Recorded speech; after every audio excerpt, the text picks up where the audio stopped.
Rajamouli and Mahesh Babu సినిమాలో సితార పాప కూడా నటిస్తుందా అంటే చాలామంది అవుననే అంటున్నారు. ఇండస్ట్రీ వర్గాల నుంచి ట్రేడ్ పండితులు అండ్ సన్నిహిత వర్గాలు.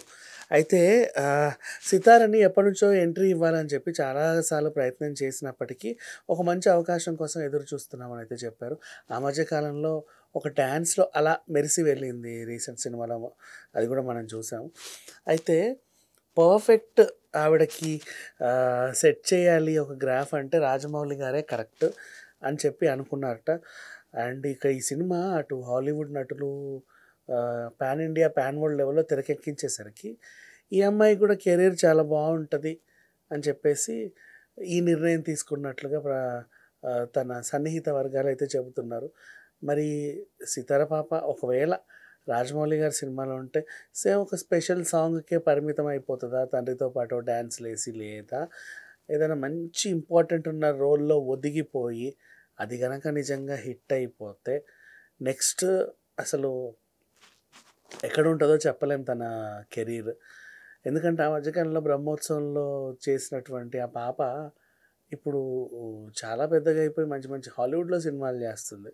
సో, అలాగే ఇంకా సొంత కూతురు సితార ఆల్రెడీ కూడా కొన్ని మనం ఇప్పుడు పిఎంజే జ్యువెలరీస్‌కి బ్రాండ్ అంబాసిడర్‌గా ఉంది.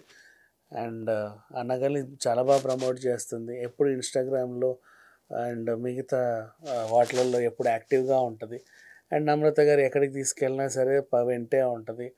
మహేష్ బాబు గారి సినిమా ఏది రిలీజ్ అయినా ఆ సాంగ్స్‌తో రీల్స్ చేస్తా అందరిని అలరిస్తా ఉంటది. ఏదో రోజు మంచి యాక్టర్ అవుతది, హీరోయిన్ అవుతది అని చెప్పి చాలామంది ఆశీర్వదిస్తున్నారు. చూద్దాం మరి ఈ అమ్మాయి ఒకవేళ రాజమౌళి సినిమాలో తళుక్కున మెరిస్తే ఇంకెంతమంది క్యారెక్టర్స్ ఉంటాయి దీంట్లో. ప్రెజెంట్ సితార ఉంది అనే వార్త వస్తేనే చాలామందికి గూస్ బంప్స్. అలాంటిది నిజంగా ఉంది అని తెలిస్తే మాత్రం ఆ రచ్చ మామూలుగా ఉండదు. మరి ఎస్ఎస్ఆర్ఎంబి ఎప్పుడొస్తది అనేది మాత్రం ఇంకా క్లారిటీ లేదు. ప్రెజెంట్ అయితే వాళ్ళు ఇంకా షూట్‌లోకి ఇప్పుడు సమ్మర్‌లో నుంచి షూట్‌లోకెళ్తారనైతే తెలుస్తుంది. ఇంకెన్నెన్ని క్యారెక్టర్స్ ఉంటాయి దీంట్లో అనే వార్త మాత్రం మనకి అతి త్వరలోనే రాబోతుంది. Thank you so much.